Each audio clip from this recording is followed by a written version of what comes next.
Today I'm ranking more common magic items from D&D 5th edition. I covered the last half in last week's video, so do check that out if you're confused. My scoring system is from 1 to 10, from useless to world-changing. And I'm not rating these things based on player usefulness or usefulness to a character build, but rather usefulness to the general society that is found within the world of a D&D game. This is going to be part 2 of the series, but might not be the end because there's some absolute massive heavy hitters towards the latter part of the alphabet.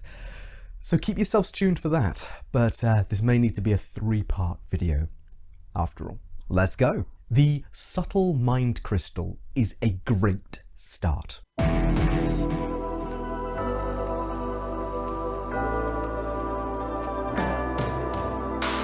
Mind crystals carry various different effects, but essentially they allow you to use a certain meta magic option on a spell that you cast that requires an action, as a consumable magic item. Also, once these crystals become non-magical, they're specified to be worth 50 gold pieces, which, interestingly, is the crafting cost minus materials and labour. The Subtle Mind Crystal, which is able to turn any action cast spell into a subtle spell, is really quite potent. It's incredible for a spellcasting adventurer. I mean, the item gets better the more powerful spells you can cast. Force Cage seems a reasonable example.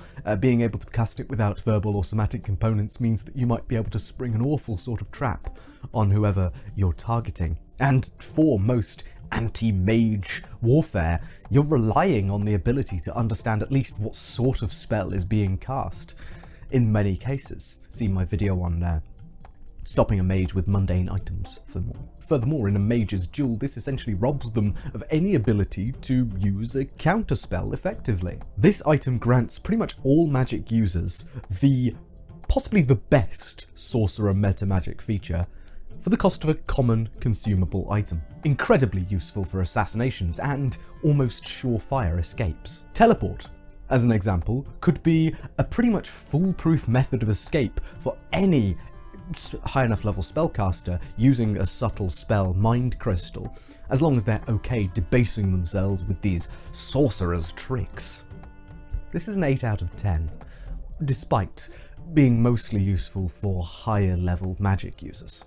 That's how powerful this is. The massive effect on higher level world building makes up for its lacking impact for the majority of the population. Mood Mark Paints, once applied and consumed, grants 8 hours worth of magic. Magic which displays your emotions and the sources of said emotions, the specifics of them, to any creature around you that can succeed on a DC 10 insight check. This is a decent way to communicate with creatures that can't speak and aren't beasts or plants. As long as you can get it still enough to apply the paint, you can understand any creature's emotional state easily. It might also be useful for communicating with people like me who struggle to read and understand facial expressions sometimes. This may seem weak, but it is the only way to talk to some kinds of creatures without having innate telepathy or the ability to cast spells. This may be the only way in the world to understand a golem's emotional state as well. The Mood Mark Paints are especially useful if 2 parties are using them to get an honest, open, emotional dialogue, and also as a show of trust and comfort with the other person's presence.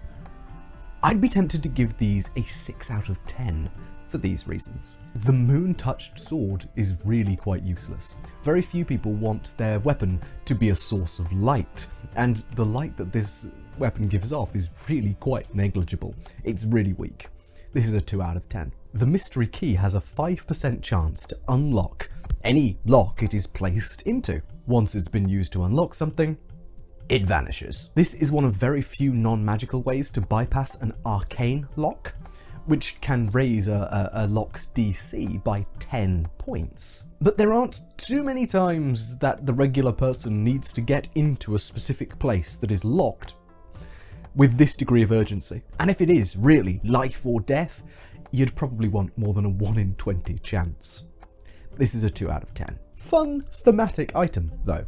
The Orb of Direction lets you use your action to figure out which way is north. Cartography is a pretty significant and well-prized possession historically, and the ability to unerringly find north is important. But is it better than just having a compass? Yes. First, local magnetic fields can interfere with magnet-based compasses. And second, we're very lucky indeed on Earth that the magnetic south pole of our planetary magnetic field happens to be in pretty much the same general direction as the North Pole, as we observe it on maps. On worlds with magnetic setups that are less stable than Earth's, and less linked to its rotational axis, this is possibly the only way to determine a specific universal direction, except perhaps the sun, but in weird orbits, you might struggle. On worlds that are not ours, a nigh unerring directional navigational tool is pretty useful. 6 out of 10. The Orb of Gonging lets out a sound every 6 seconds that is audible up to 600 feet away whenever it is properly aligned. To shut it up, you are required to fiddle with the object. It is described as a hollow 5-inch diameter orb constructed of multiple bronze rings encircling it. When the bronze rings are all brought into alignment, it makes the aforementioned noise. In my view, the standard container for things of great value might well be a puzzle box that looks exactly like the Orb of Gonging. In a state of pure panic, it would probably be quite difficult to misalign the rings again, considering they are notched. After all, you expected to align it to get an object of value out of the centre, and it turns out you've set off an alarm. Additionally, with an accurate enough sensor, this may actually be a rudimental component of early sonar, potentially. It might be dragged below a ship for that exact purpose. These uses may seem niche, but I just like to imagine a thief in a bank vault filled with 60 identical orbs, some of which he knows are guaranteed to be orbs of Gonging, having this great sinking feeling in the pit of his stomach. But then again, they might be able to just take all of these orbs without accidentally misaligning any of them and open them up later where no one's going to hear. Still, 6 out of 10. The Orb of Shielding allows you to reduce incoming types of certain damage, not bludgeoning, piercing or slashing, by 1d4. It requires attunement and can be used as a spellcasting focus. Fire and acid spring to mind immediately, potentially allowing someone to be immune effectively to really low-level instances of these things, acid splashing back from potion making or minor light burns from cooking or perhaps even forging. And it could also be fun to be essentially functionally immune to any damage from vicious mockery targeted at you by anyone less than 5th level. All this requires is an Orb of Zorian Marble. Indeed, the Kithran Skarn option allows you to choose either acid or poison whenever you take damage, which is possibly the most useful in keeping yourself alive day to day. This is really useful, although its attunement cost does mean that it can't be passed around to individuals with the greatest of ease. Still, 5 out of 10. The Orb of Time is possibly the coolest sounding item on this list. All it does is tell you if it's morning, afternoon, evening, or night outside. And like the Orb of Direction, it only works on the material plane. You might say this is useful in a mine, but there are actually more accurate timekeeping methods that have been used historically in mining, such as how long your oil can be expected to last in your lamp. This is a 1 out of 10. The Perfume of Bewitching is a single-use consumable that, when applied, gives you advantage on charisma-based checks against humanoids of CR1 or lower, but doesn't allow them to know that they have been in any way bewitched or influenced. This is potent. The effective +5 that advantage gives you turns an average person into essentially a charisma 20 individual, until we're talking about any checks that require a DC of above 20, which really there shouldn't be from CR1 humanoids. This makes most social situations go smoother, at least most among weakish humanoids, which is the majority of people in a D&D world. And there's no downside. except of course the cost of consuming a magic item to be more likable. A perfume that makes you better at everything social than regular people?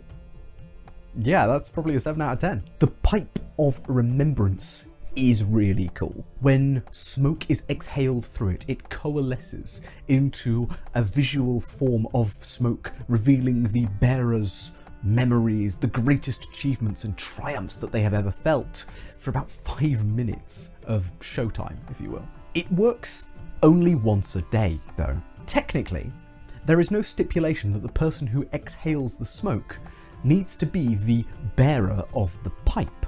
Bearer, technically, after all, just means the one who carries. This could be really useful for death priests who carry this pipe around.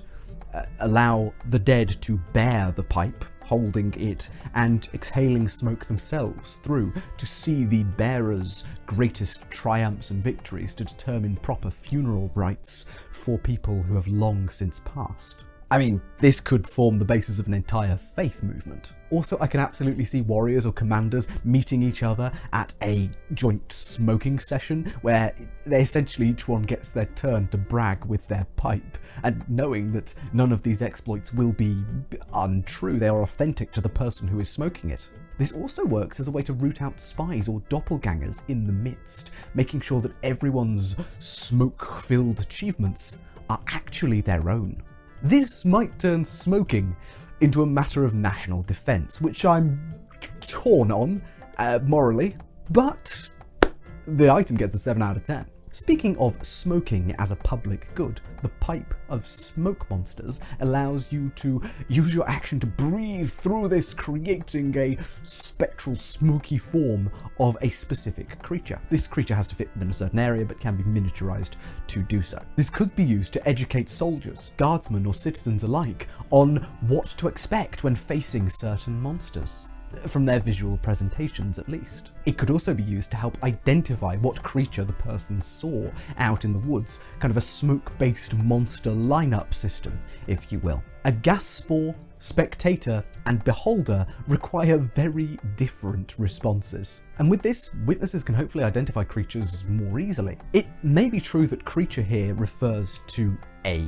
specific creature as well, so John from down the road, which might have even broader implications in creating identikits or getting the identity of multiple criminals to see which one fits the bill, in a manner of speaking, I suppose. It can also be used as much as someone is able to smoke. I'd say this is probably a 6 out of 10. A pole of angling is a normal 10-foot pole that can transform into a fishing pole with hook, line, and reel. So a fancier and more advanced rod than used in much of human history. Realistically, the way it's described in Xanathar's Guide to Everything, this is more likely to be a fishing pole that can occasionally turn into a 10-foot long pole. We don't have time now to go into the history of the 10-foot pole, maybe in a future video, but it's essentially a very meta tool created by the artifice of dungeon crawling. In a 5-foot wide corridor, a 10-foot pole is long enough to keep enemies out of range, but then so is a polearm. It's long enough to trigger a trap 2 squares away from you, and useful in case of any Star Wars inspired trash compactor traps. In other words, it's a product of the game loop of D&D in the 70s and 80s. In my view, a 10-foot pole is unwieldy and pretty impractical for anyone to actually use, unless you're able to, stick a point on the end and call it a pike. I guess a fishing line that is more useful than most fishing poles in history is okay. 3 out of 10. The Pole of Collapsing is another 10-foot pole. This one can shrink down to a 1-foot long rod, which incidentally weighs exactly the same as a 10-foot pole. That is a 7-pound or 3.5 kilogram truncheon or baton, which essentially makes this a mace. I can see this potentially being a useful tool for guardsmen to knock on second-floor windows, to get people's attention, to light tall lanterns perhaps. Maybe even to vault up to high buildings to give chase. There are better options for these things though than a collapsible 10-foot long pole. Perhaps in some sort of fantasy Venice with canals that need to be vaulted across, or tight corridors where this can be placed across to essentially clothesline someone, it could be useful, but I'm going to have to give this a 4 out of 10 at most. Pots of Awakening create sapient life with a common magic item. If you plant a shrub in the pot for 30 days, it becomes an awakened shrub, learns one language that you know, and gains more than double the hit points of your average commoner. Unfortunately, these pots are consumable, so they will break the moment that such a creature is created. The newly created creature is friendly towards its creator and follows its commands, or does nothing. And while doing nothing, it looks just like a shrub. Slightly stronger than an unseen servant, capable of language and potentially complex instructions and even learning for the price of a common magic item is incredibly powerful.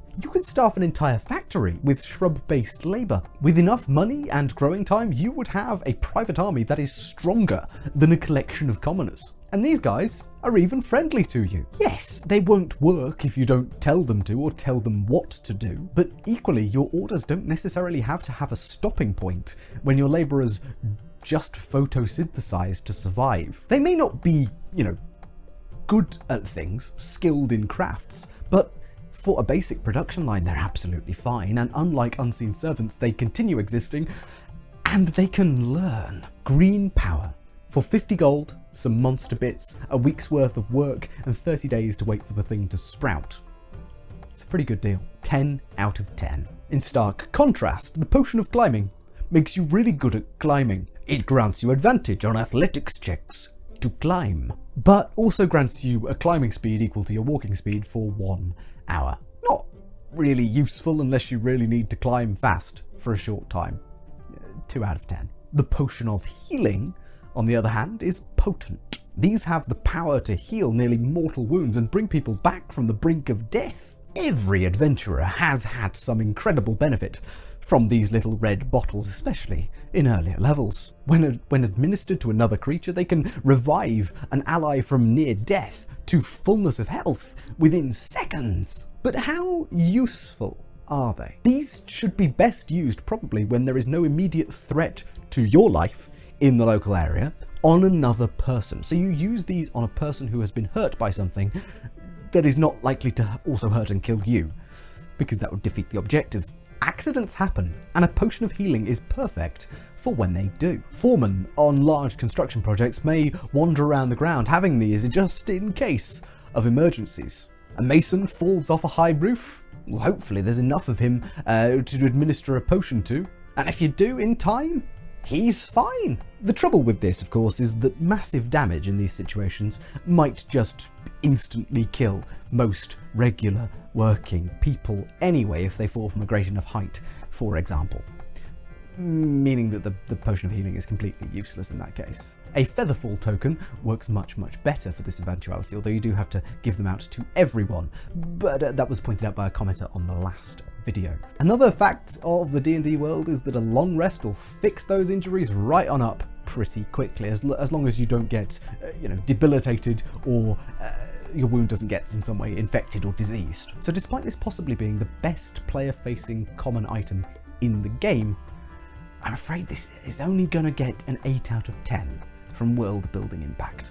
The Potion of Watchful Rest allows a creature to remain awake throughout an entire long rest, while still gaining the full effects of a long rest, and also stops the drinker from falling asleep during this time. This might be useful if there weren't already species that don't need to sleep and also cannot be put to sleep in the world. Or if your world for some reason hasn't yet invented the concept of guard shift work. The only real use case I can see in this is potentially for non-elven students being able to pull the odd all-nighter for studying and cramming for a test in the morning. 3 out of 10. A pressure capsule is an item that allows a creature to ignore the effects of swimming in depths of over 100 feet of water. While swimming 200 feet below the water's surface, for example, you don't need to roll 4 constitution saving throws per hour of swimming to resist exhaustion. You just need to make 1 per hour swum. If we do take the flavor text of this item at face value, the ability to ignore the effects of swimming at depths of greater than 100 feet might actually be really powerful. As per the rules text of 5th edition, there's no such thing as pressure underwater. But if there were, it could be interpreted that deep sea pressure is, indeed, one of the effects of swimming over 100 feet below the water's surface. Another wrinkle: pressure capsules don't have a time limit, as written in Ghosts of Saltmarsh, and indeed, errata have come out about that. There's no clarification as yet. Jeremy Crawford has stated that this is a mistake and the duration should be something like 8 hours, but why not include it into the errata then? As written, though, this could be quite powerful. In essence, this facilitates deep sea travel for any creature that can find itself access to the ability to breathe underwater. And this makes relations with deep sea creatures like Tritons much more viable. One single consumption of a common magic item to gain a permanent ability to do something that you couldn't before, albeit not the most useful of abilities unless you're planning on deep sea exploration, I'd say this is still probably a 7 out of 10. Probably a 2 or 3 if it does have that time limit. Prosthetic limbs do what they say. They replace a pre-existing limb, part of a limb, or similar body part. It functions identically to the part that it replaces, unattached or reattached as an action. This is pretty much a perfect prosthetic replacement. Arguably better, seeing as in the text it does state that it cannot be removed against your will, which, if we're being very, very pedantic indeed, regular people's limbs can be removed without their will, with enough force applied. It's a ballsy reading, I know, and it's not going to factor into my judgment of this item. Injured warriors, amputees, and even people born with physical deformities may well be best replacing their broken or injured or absent limbs with a prosthetic limb that functions effectively, at least normally. Amputations may become a more common solution for all sorts of problems than they already were in history, and even nobles and people of great standing might start using prostheses and amputations as a matter of course, as long as we can do something to mitigate the risks of disease and immense pain during amputations on the battlefield. Prostheses like these will allow warriors and soldiers to move forward in their careers for much, much longer, and might reduce drain on those professions through simple things like injury. With D&D's settings abilities to actually do something about healing wounds and fixing diseases, these prosthetic limb attachments may become really quite significant tools in society, might become quite popular, and might become quite widespread for anyone, from a farmer losing a hand in an accident, to a nobleman losing their entire arm, to an infectious disease. If that disease even makes it all the way through, or maybe just an enemy strike. Still, I'd say these are probably an 8 out of 10. The rope of mending is a 50-foot length of rope able to be cut into smaller pieces. These smaller pieces can be linked together, mended together again as an action, as long as they're no longer in use. Rope is useful for so many things throughout history, from making camp, sailing, hunting, crafts, tracking, and animal husbandry. And few of these uses are permanent. You need rope of all lengths and all sizes for various different things, and having 50 feet worth of rope that can be reused indefinitely, as long as it's not tied to something permanently, is pretty much all the rope most people travelling out in the wilderness would ever need. As army supplies in a Roman-style legion, for example, where camp is built up and taken down eventually in almost its entirety, these could be incredibly useful. You might end up being able to be punished for losing or destroying a section of a rope of mending. This doesn't really revolutionise anything, except being pretty much perfect for use with rope trick. Just slice whatever length of rope you need to climb up, and climb up that as part of your casting of rope trick. If rope trick can be used with this rope, it is a very, very powerful thing indeed, and rope trick also has massive military implications as well, which I should probably talk about at some point in a video. But for now, the Rope of Mending is a 5 out of 10. The Ruby of the War Mage is a spellcasting focus that requires attunement. It can be attached to a weapon until it is deliberately detached as an action, or the weapon is destroyed, or attunement ends. It allows said weapon to be used as a spellcasting focus. This is mostly useful in bluffing that you don't have the ability to cast spells on the battlefield. Holding a weapon kind of avoids you being suspected of being a mage or being targeted by most warriors and fighters in a battle, because, you know, holding your material components or your arcane focus high in the air as you chant magic words is pretty clear that you're up to something. This and a few other disguising elements should be pretty good at alleviating the targeting of mages, which would happen on any realistic depiction of a battlefield in a D&D world. And the Ruby of the War Mage, as simple as it is, may indeed be really impactful on the shape of warfare more generally. 4 out of 10. The Scribe's Pen requires attunement by a creature with the mark of scribing. It allows you to write, either visibly or invisibly, with the caveat that your writing will always be able to be seen by someone with Eberron's dragon mark of scribing. These individuals can turn the writing visible or invisible to everyone else. You can also write on a creature, and if you do, the text fades only after 7 days, unless it's a construct in which it is permanent. So other than being able to permanently tattoo your favourite iron golem, what are the uses? Well, secret messages, passed among a powerful order of scribe spy masters. Secret negotiations between kingdoms, created by scribes, hidden from all others, and shown by the scribe to the king on receipt. The king only. And invisible writing, marking people for 7 whole days, only visible to those in the know. With this and other writing-based items in, for example, last week's video that are on this list, I am starting to feel like there should probably be a class of scribes, perhaps an order of scribes, similar to the Meisters from Game of Thrones or the mages in the Witcher universe, who are a grand kind of centralised group lent out from a central authority to a variety of different kingdoms, collaborating with each other, and indeed owing their allegiance to a unified body, and a professional body perhaps. Assuming we can actually get dragon marks into our game, the Scribe's Pen may create a really significant demand for magical scribes, and this order of magical scribes across kingdoms. 8 out of 10. The Seklokan worshipping statue may well be the worst magical item. It is a statue of a shark-like being that can deal 1 piercing damage to a tiny sea-based creature that is within 1 inch of the statue's mouth, once per hour. Maybe, if you're exploring a reef and you have this dangling off on the seabed, maybe you get 1 tiny fish every hour killed and ready for your dinner. That's the best I've got. It's a 1 out of 10.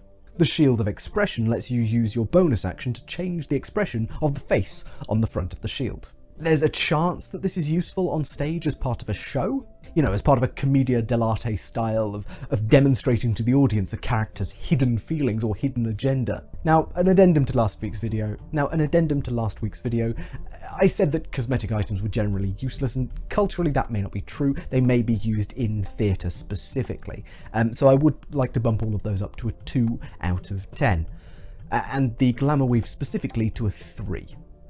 This, the Shield of Expression, is a 2, I'm afraid. Shift Weave is like Glamour Weave, but better. It contains 5 different embedded outfits in 1 cloth, which, with a bonus action and a word, can be shifted between. 5 outfits in 1, all subject to the same, resizing and potential a little extra durability that magic items do tend to have. Assuming these can be well maintained with mending or prestidigitation, these could be the only clothes that a person ever needs, even a social climber. Something for special occasions like church, regular everyday clothes, night clothes, a formal outfit or 2 as well.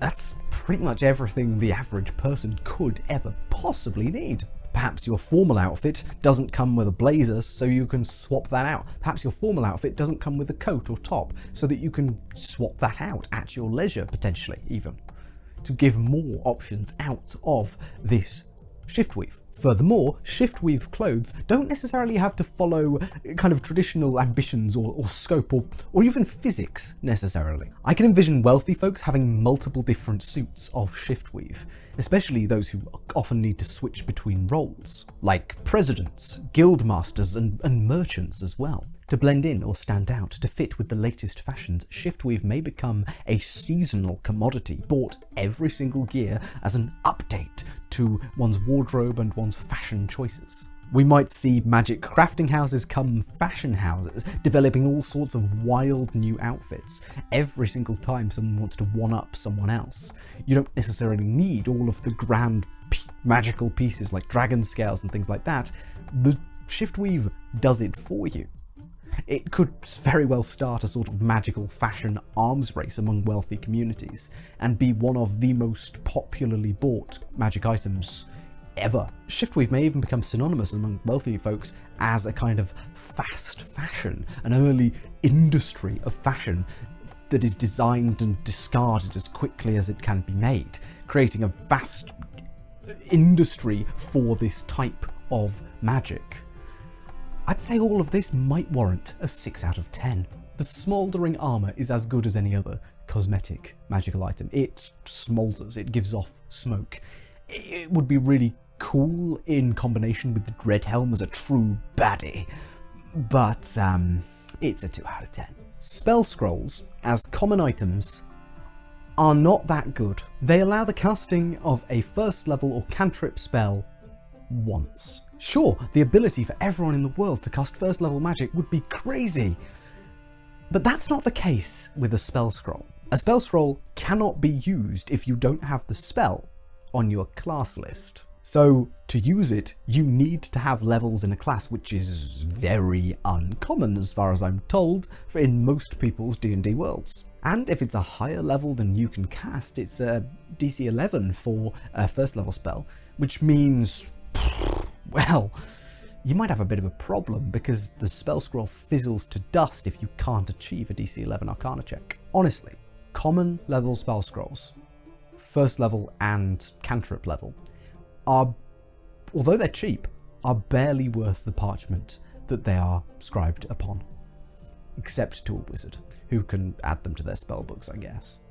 3 out of 10. Spell shards from Eberron are essentially a 320-page book stored in a mind crystal. It can be created pre-filled in or filled in by the user at the speed of writing. Furthermore, this book is searchable and linked. When you think of a specific phrase or topic, you are taken to the first mention of it. It can even be used as a spellbook. Crystals are harder to damage than books, even enduring spellbooks, and they last a lot longer. Spell shards also have passphrases set by their creators. Entire religious texts could be created inside a spell shard, with doctrinal cross-referencing, or perhaps even more impactful, a manual that depicts the best common knowledge on the habits, ecology, and threats and weaknesses of all of the various monsters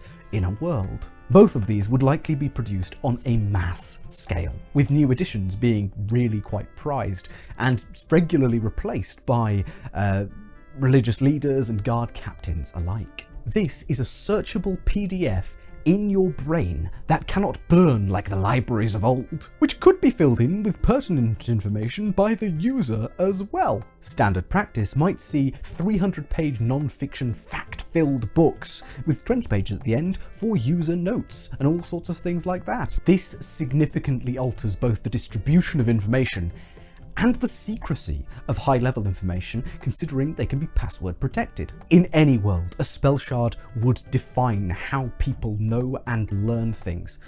In any world, a spell shard would define how people learn and reference things, especially in a fantasy world that may not even have the printing press as of yet, in which books probably cost, somewhere between a quarter and half of a spell shard anyway. This is a clear 10 out of 10.